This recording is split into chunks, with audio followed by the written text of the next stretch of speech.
Imagine this. You walk into any room and almost by magic, that person who previously seemed oblivious to your existence suddenly looks your way. It's not a vague glance, not a distracted sweep of the eyes. No, it's a look of curiosity, a look of genuine interest, almost as if an invisible light has turned on above you. Do you feel it? Do you feel that subtle shift in the atmosphere, a different vibe, an openness that wasn't there seconds before? That invisible force field that separated you from her suddenly seems to have dissipated. What if I told you this isn't magic?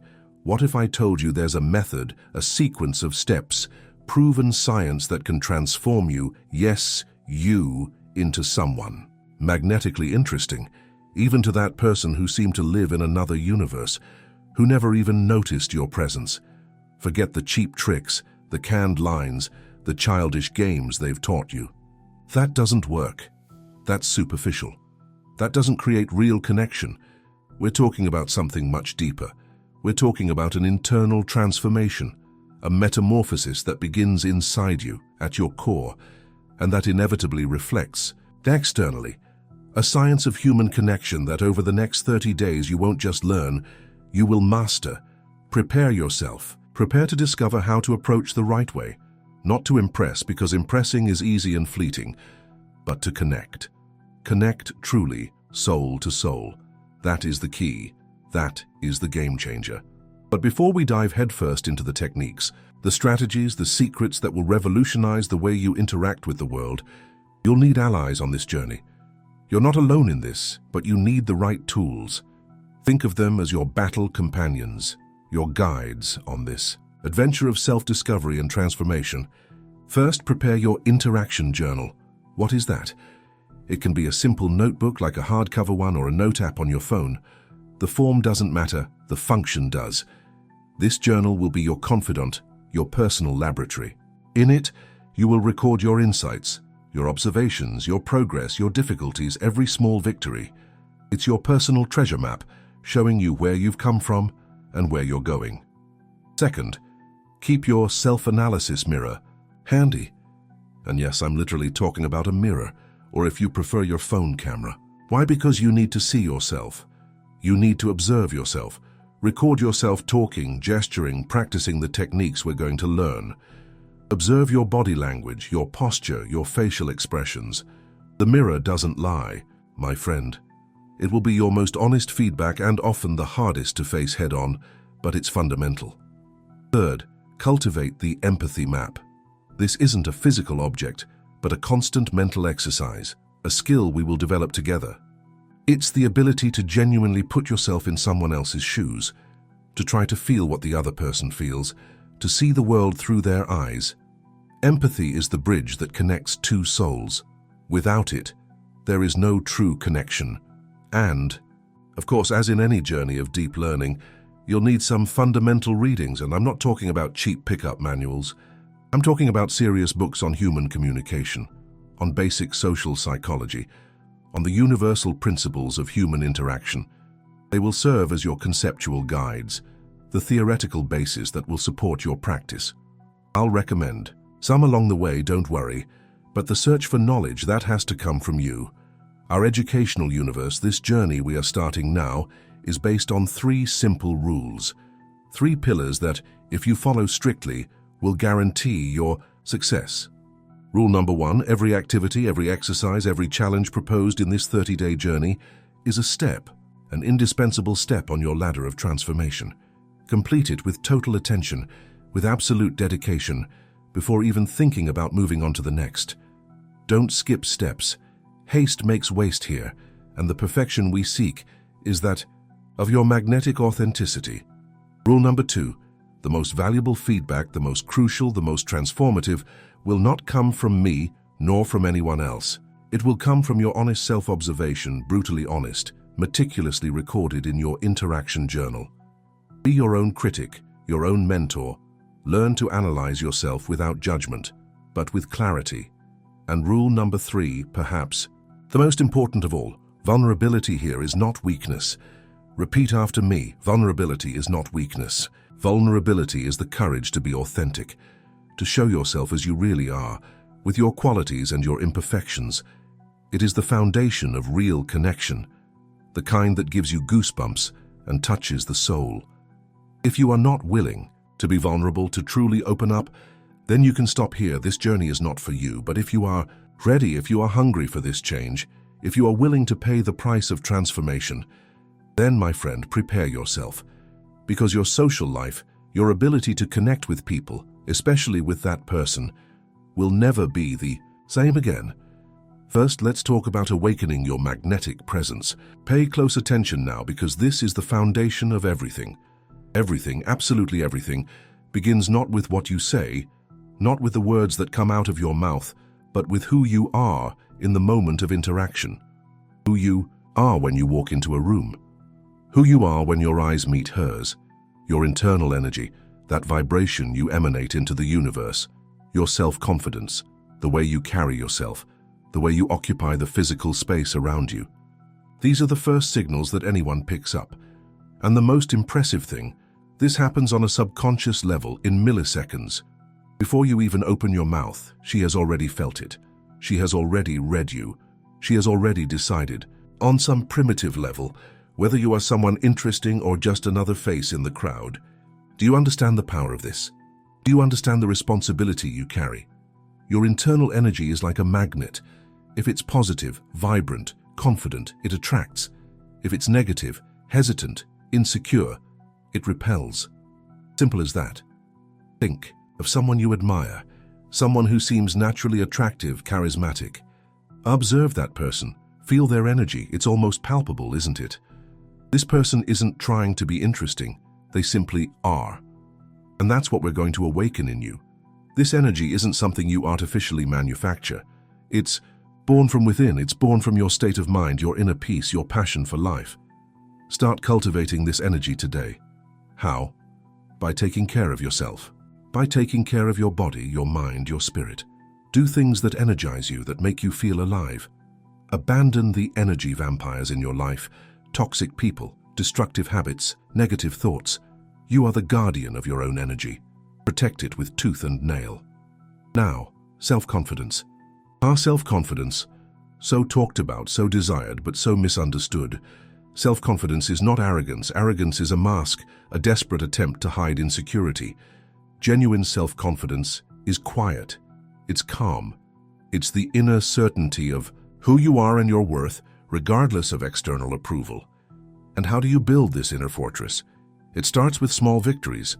Set goals for yourself, realistic goals, and achieve them. Each goal achieved is another brick in the construction of your self-confidence.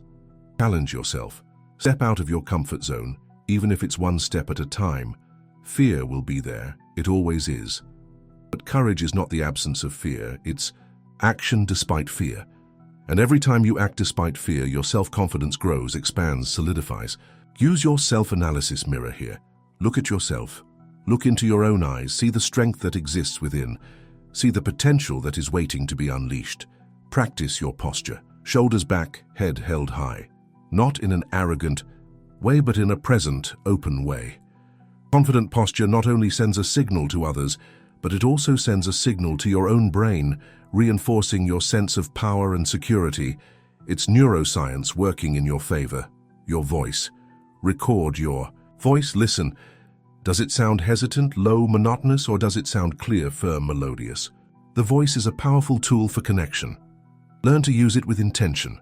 Project your voice, vary your tone, use strategic pauses. Your voice can convey confidence, enthusiasm, empathy, or the opposite. The choice is yours. And the way you occupy space. Have you ever thought about that? Confident people don't shrink into corners. They don't apologize for existing.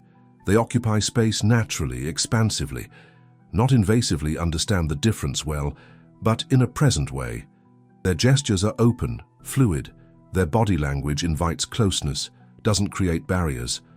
Observe how you sit, how you walk, how you gesture. Use the self-analysis mirror, or record yourself in social situations, discreetly, of course, if there are other people. You'll be surprised by what you discover.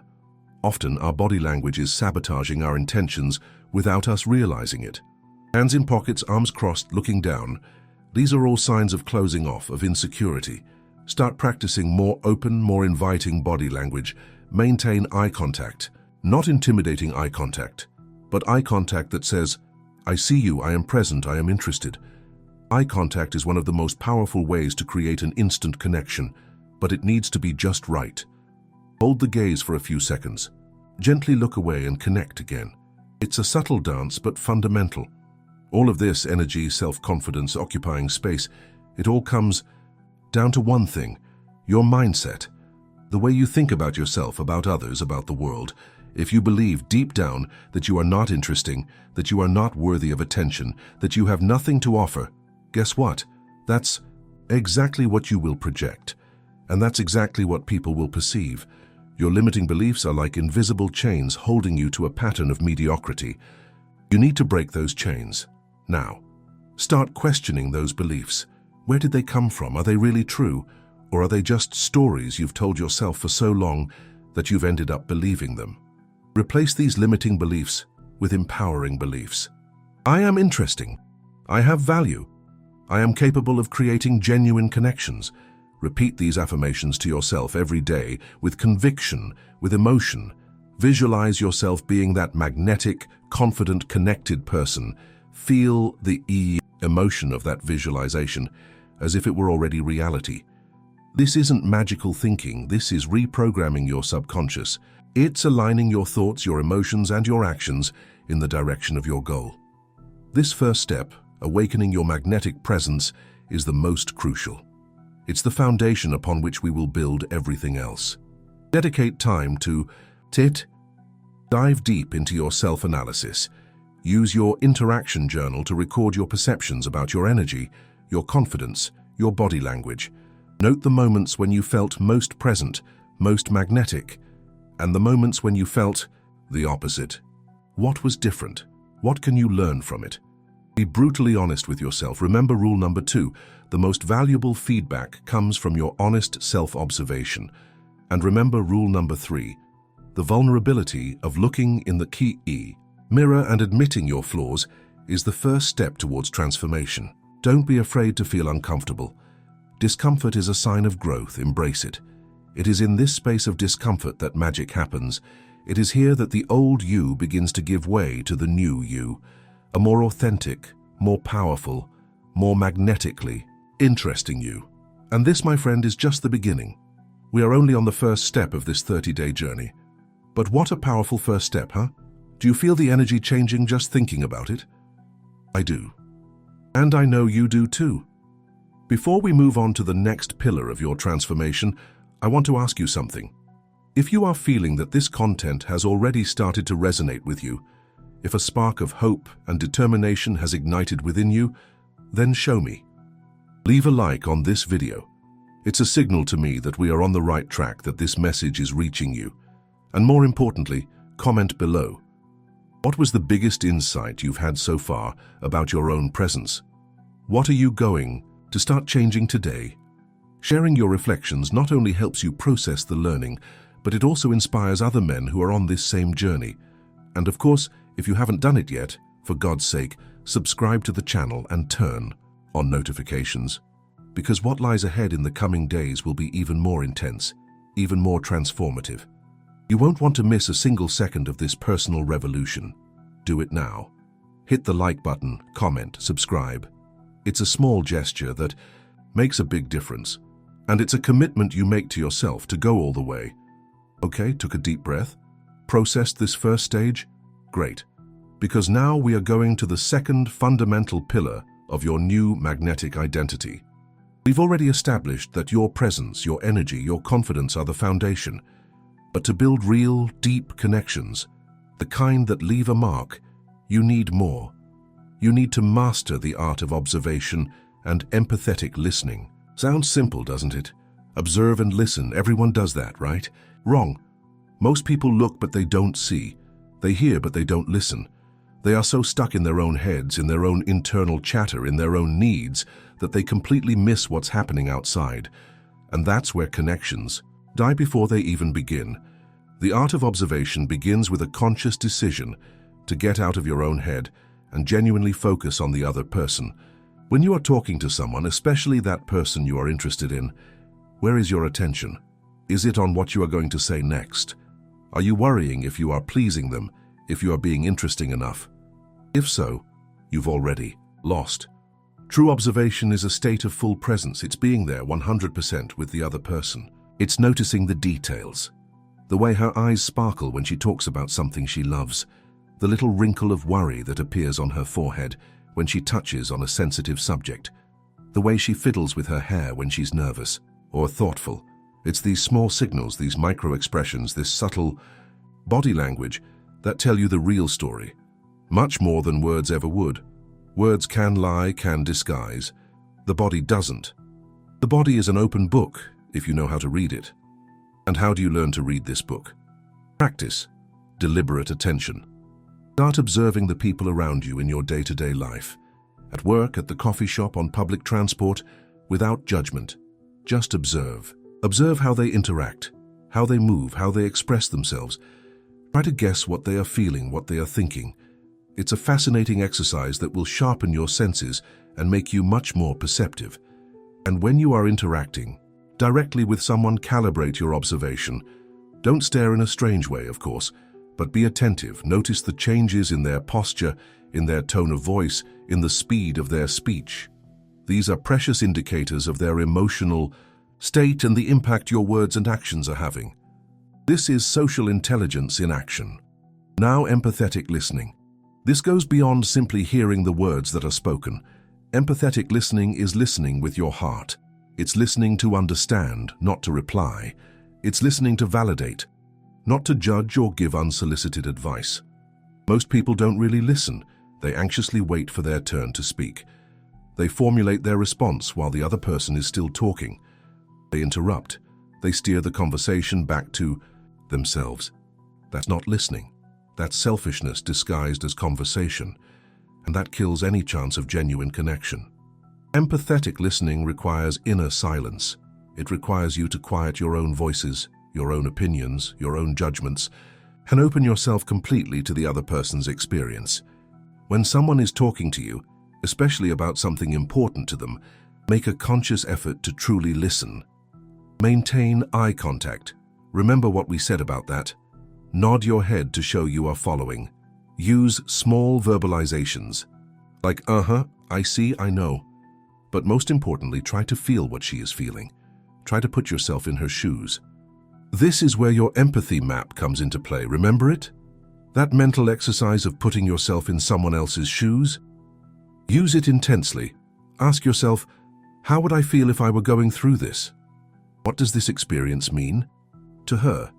This genuine attempt to understand the other person's perspective is incredibly powerful. People feel when they are truly heard and understood, and they open up, they trust, they connect. A powerful tool in empathetic listening is questions, but not just any questions. Open-ended questions, questions that invite reflection, exploration. Instead of questions that can be answered with a simple yes or no, ask questions that start with how, what, why. Use why carefully.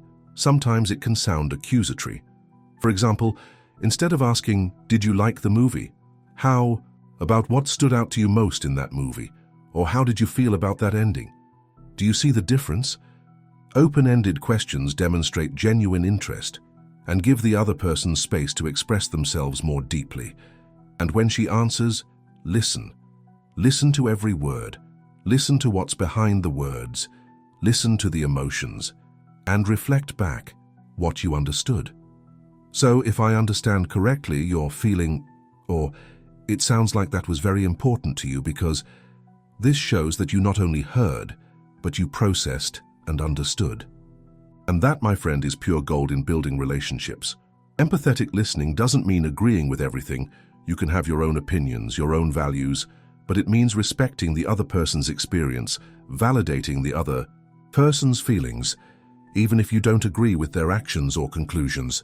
It's about creating a safe space where the other person feels comfortable being themselves without fear of judgment.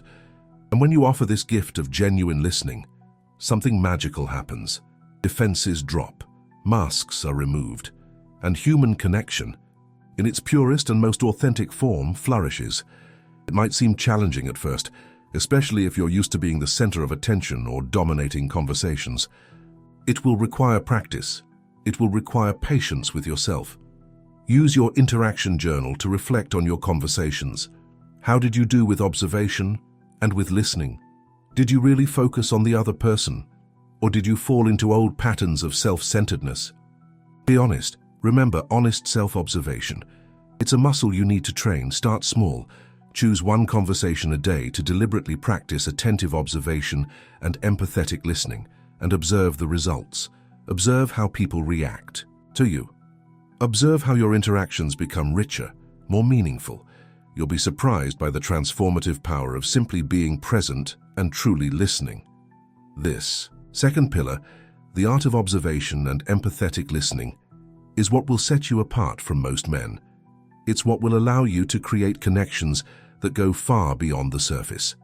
It's what will make that special person not just notice you, but feel deeply seen, heard, and understood by you. And that, my friend, is irresistible. Think about it, reflect on it, and start practicing today, now. And while you reflect on the depth of empathetic listening and the power of observation, I want to remind you of something. This transformation journey is intense, I know, and sometimes it can feel lonely, but you are not alone. Thousands of men like you are seeking this same evolution, this same mastery in human connections, and this channel is our meeting point, our community. That's why I ask you once again, if this content is resonating with you, if you are feeling the call to become a more conscious, more connected, more magnetic man, then show your support. Click the like button, leave another comment, perhaps share an experience where you tried to practice empathetic listening and what happened, or a question that arose. Your active participation enriches this community and gives me fuel to keep bringing you the best content. And if by some twist of fate you haven't subscribed yet, this is your chance. Subscribe and turn on notifications so you don't miss the next crucial steps of our journey. Believe me, what is to come will take you to levels of connection you never imagined possible. Now that you've started to awaken your magnetic presence and master the art of observation and empathetic listening, we are ready for the third pillar. And this is about your expression, about how you communicate not just with words but with your whole being. Let's dive into communication that connects, the dance of words and silence. Because, my friend, effective communication is not a monologue. It's a dance, an exchange, a flow of energy between two people. And you need to learn the steps of this dance if you want to truly charm and connect.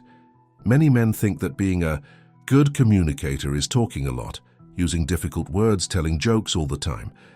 Nonsense. That might impress some for a while, but it rarely creates genuine connection. True magnetic communication goes far beyond the words you choose.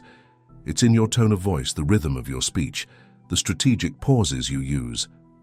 Remember, we talked about the voice when discussing self-confidence. Now let's go deeper. Your tone of voice can convey warmth, enthusiasm, seriousness, fun. It all depends on your intention and your ability to modulate your voice. A monotonous voice without variations is boring. It turns the listener off. Practice varying your tone, your speed, your volume. Use the self-analysis mirror or your phone recorder to listen to yourself. Record yourself telling a story, explaining a concept. Listen critically. Where can you improve? Where can your voice be more expressive, more engaging? And the pauses, the pauses. They are the secret seasoning of impactful communication.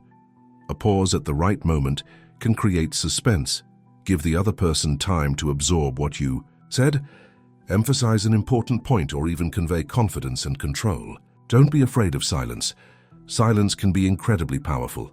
People who talk incessantly, filling every millisecond with words, often convey nervousness, insecurity. Learn to embrace silence. Use it to your advantage. A pause before revealing something important. A pause after asking a deep question and experiment. You'll see how it changes the dynamic of the conversation. Now, let's talk about the content of your communication. What you say.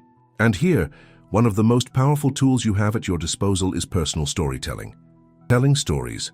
We, human beings, are programmed to connect through stories. Since caveman times, we've told stories to convey knowledge, values, emotions.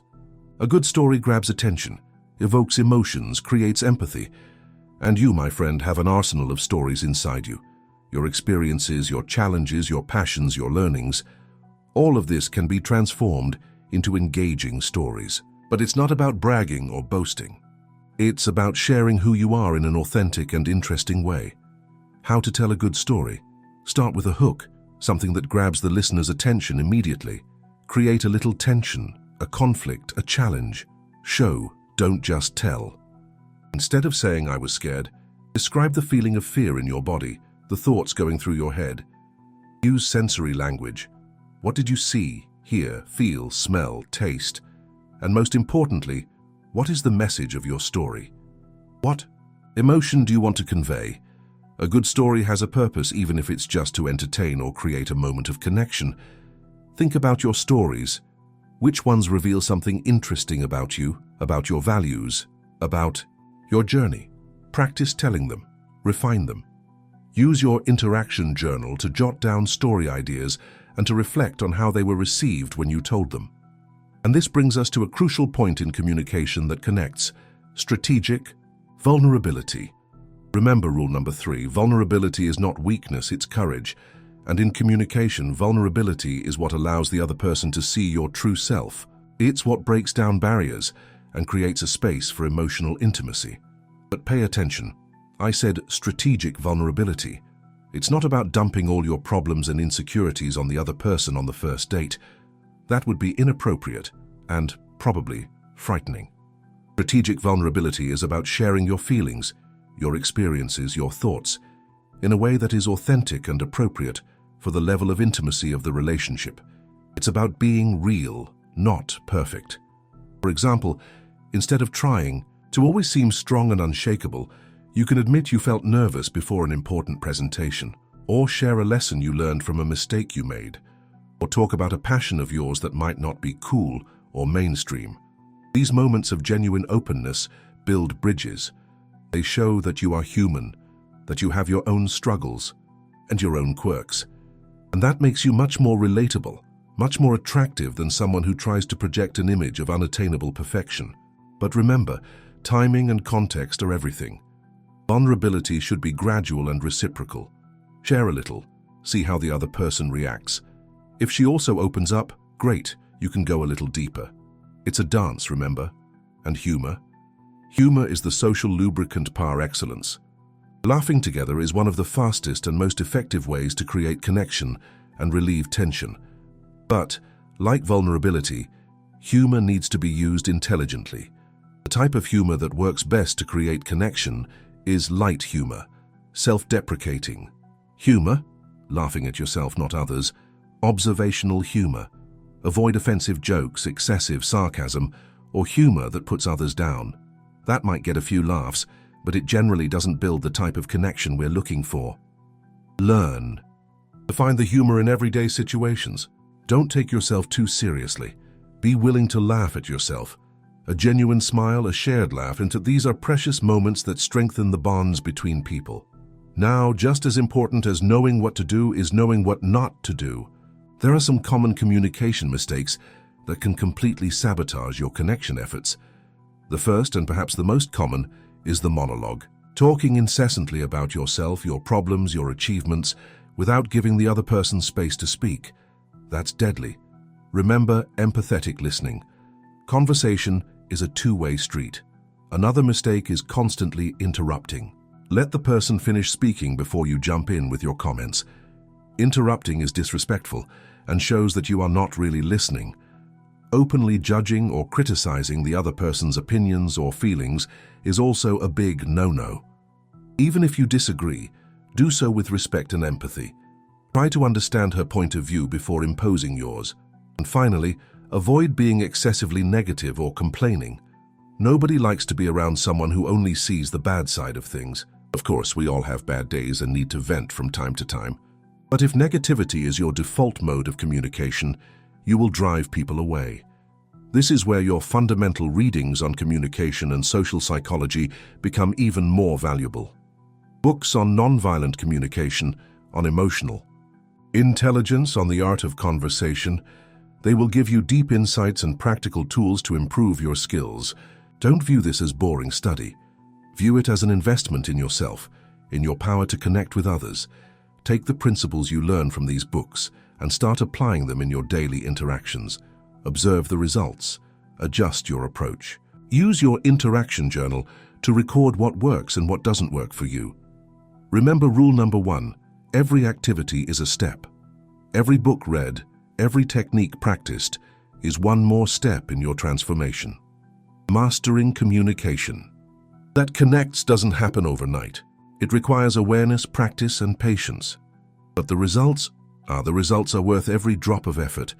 When you learn to communicate authentically, empathetically, and engagingly, you don't just become more interesting to others. You become a catalyst for good conversations, for meaningful relationships. You become someone people want to be around, with whom they feel good, with whom they feel alive. And that special person, she won't just notice you, she will feel drawn to your ability to connect on a deeper level. She will see in you not just a handsome face or a nice guy, but a stimulating conversation partner, a potential confidant, someone with whom she can be herself. And that, my friend, is the kind of attraction that lasts, the kind of attraction that truly matters. Keep practicing, keep learning, keep growing. You are on the right track. And speaking of the right track, we are moving bravely forward on this 30-day journey. We have already covered 3 essential pillars: magnetic presence, empathetic listening, and communication that connects. Are you feeling the transformation happening? Hope so. Because what I am sharing here are not just theories.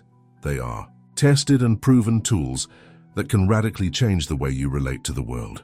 And for me to continue bringing you this level of content, for me to continue guiding you on this journey, I need your feedback, your engagement. So if you haven't done it yet, now is the time. Show your strength by clicking the like button. Leave a comment below telling me which aspect of communication you find most challenging and which you are most excited to develop. And of course, if you want access to the next secrets of magnetic connection, subscribe to the channel and turn on notifications. Don't miss out on this revolution. Join our community of men who are choosing to be more, connect more, live more. We have now reached the 4th and final pillar of our transformation journey, but not less important. In fact, this is the moment when everything we've learned so far comes together, materializes. It's the moment of action. Let's talk about magnetic initiative, approaching with purpose and authenticity, because, my friend, there's no point in having an incredible presence, being an empathetic listener, and an engaging communicator if you don't have the courage to take the first step. If you stay paralyzed by the fear of rejection, waiting for things to happen by magic, the magic, as we've said, is made by you. The fear of rejection, that ghost that haunts so many men, that stops them from approaching that interesting person, from starting that conversation that could change everything. Let's face this fear head on. Where does it come from? Most of the time, it comes from our ego, from the fear of looking foolish, of being inadequate, of not being good enough. But think about it. What's the worst that can happen? She says no, she doesn't reciprocate your interest? So what? That says more about her moment, about her preferences, than it does about you and your value. Rejection doesn't define you. Rejection doesn't diminish who you are unless you let it. View rejection as feedback, as information. Perhaps it wasn't the right person, the right moment, the right approach. Learn from it and move on. Every no brings you closer to the yes that really matters. And remember, the pain of rejection is temporary. The regret of not having tried can last a lifetime. Which one do you prefer? So how do you overcome this fear? First, change your perspective on approaching. It's not about hitting on someone, using canned lines, trying to impress. Forget that. Magnetic initiative is about creating an opportunity for connection. It's about being genuinely curious about the other person and expressing that interest authentically and respectfully. There's no pressure, there's no expectation, just the intention to initiate a pleasant human interaction. When you view approaching this way, the weight decreases dramatically. Second, prepare yourself, but not with memorized scripts. Prepare yourself internally. Recall the principles of magnetic presence. Get into the right state of mind, confident, positive, open. Remember your energy, remember your worth, and prepare yourself externally too. Take care of your appearance, not for others, but for yourself. When you feel good about how you look, your confidence naturally increases. Dress in a way that represents you, that makes you comfortable and confident. Third, choose the right moment and context. Not every time is the right time to approach someone. Observe the situation. Does the person seem receptive? Are they busy, in a hurry, distracted? Use your observation skill. Remember Pillar 2? A good moment is when there's a natural opening, an opportunity to make a relevant comment about the situation, the environment, something you are both experiencing. This makes the approach much smoother and less intrusive. And how do you start the conversation? Simple.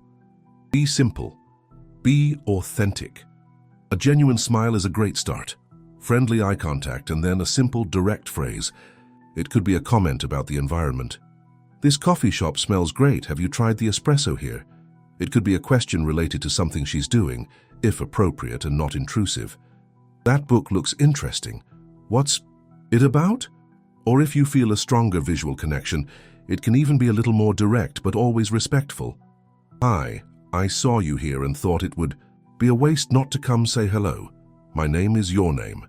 The key is to be natural, to be yourself. Don't try to be someone you're not. Authenticity is magnetic. Once the conversation has started, use everything we've learned. Listen empathetically. Ask open-ended questions. Share a little about yourself, tell small stories. Keep it light, keep the humor. Observe her body language. Is she engaged, smiling, asking questions back? These are positive signs. If she seems uninterested, closed off, don't force it. Thank her for the conversation and move on with grace. Not every interaction will lead to a romance or a deep friendship, and that's okay. The goal is to practice, to put yourself out there, to become more comfortable initiating connections. And how do you keep the conversation flowing? Genuine interest, curiosity. Ask questions that show you are paying attention to what she says. Find common ground, passions, hobbies, experiences. When you find these connection points, the conversation flows naturally. And don't be afraid to be a little playful, to use humor. Remember Pillar 3? A light and fun conversation is much more memorable than a job interview. And how do you leave a lasting impression? By being yourself in your best version. By being present, attentive, respectful. By showing genuine interest. By making her feel good in your presence. And if the connection is good, if you feel there is mutual interest, don't be afraid to propose a next step. It could be exchanging contacts, setting up a coffee date, continuing the conversation another time. Be clear and direct, but without pressure. I really enjoyed talking with you. I'd like to continue this conversation another day. How about we exchange numbers? Simple as that. Here, your interaction journal becomes your best friend. After each approach attempt, each new interaction, write everything down. What did you do? How did you feel? How did the other person react? What worked? What didn't work? What did you learn? This reflection process is crucial for your growth. This is where you identify your patterns, correct your mistakes, and celebrate your victories. Remember, rule number 2, the most valuable feedback comes from your honest self-observation. Every interaction, successful or not in your eyes, is a learning opportunity. Embrace every single one. Throughout these 30 days, with every step you take, every technique you apply, every interaction you initiate, you will be building not just new skills, but a new identity, a more confident, more conscious, more connected man, a magnetically interesting man. Not because you learned tricks or canned lines, but because you awakened your authentic self, because you learned to connect with others in a genuine and deep way. This transformation is not just about attracting that special person. It's about enriching all your relationships. It's about becoming a positive force in the world. It's about living a fuller, more meaningful life. This 30-day journey is just the beginning. The tools, the principles, the skills you are learning here are for life. Keep practicing. Keep learning. Keep challenging yourself. The potential that exists within you is unlimited. Believe in it. Believe in yourself. And go out there and create the connections you desire and deserve. The world is waiting to meet your magnetic self. Don't disappoint it. Remember the 3 simple rules we established at the beginning. Complete each step with attention, value your honest self-observation, and embrace vulnerability as courage. If you follow these rules, if you dedicate yourself to this journey with passion and discipline, I guarantee you, the transformation will be inevitable. You won't just notice looks of curiosity and interest. You will feel a profound change in the way people respond to you, in the quality of your interactions, in your own happiness and fulfillment. This is the promise. This is the method. This is the science of connection. And now, my friend, it is in your hands. What will you do with it? The choice is yours. But I know you will make the right choice. The choice to grow, the choice to connect, the choice to be your most magnetic version. And with that, we reach the end of this stage of our journey. But, as I said, it is just the beginning of your great transformation. I hope, from the bottom of my heart, that this content has impacted you, inspired, given you the tools and the motivation to take the next step. If so, you know what to do. Leave that powerful like so I know we are in this together. Comment below what your biggest takeaway has been from these 4 pillars and what your first concrete action will be to put all this into practice. Your voice is important to me and to our entire community. And if you are not yet part of our battalion of evolving men, subscribe now and turn on notifications, because the journey continues and I have much more to share with you. Remember, you have the power to become magnetically interesting, not by chance, not by luck, but by choice, by effort, by authenticity. Go ahead, shine, connect, and transform your life, one interaction at a time. I believe in you. Now believe in yourself until next time, and may your journey be extraordinary.